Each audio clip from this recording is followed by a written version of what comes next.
Welcome everyone to Outrageous Electronics Plus, where we do car audio video entertainment, and the pluses are from motorized bicycles to even lights on an ATV. We have lights, we have dashes, we have a whole bunch of things we can put on these things right here. And I want to give a shout out and thanks to everyone who helped me understand and install the Vapor Trail Tech.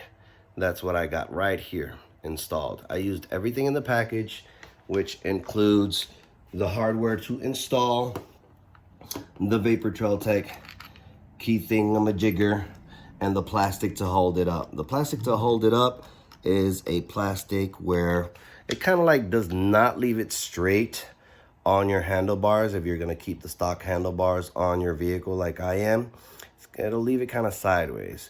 We got to remember one thing: plastic bends with heat. So place heat on that plastic until it bends to how straight you want to put it. Mine came out pretty straight. I can't complain. And the installation went directly to the dash area. The dash area is this little cluster right here where it gives you, your gas, or, it only shows a little engine thing, a gas, the heat, reverse and neutral. But that's where you're going to install it. You're going to remove this plastic right here on your motorcycle. This one here is a Raptor 2022 700, and we're going to tap into the brown cable there. The brown cable right there. That one's going to turn it on with your dash. So when you turn the key, you'll see the light come on, you'll see your dash come on, and everything's all together. Real quick, I will run through the other things with and for this installation.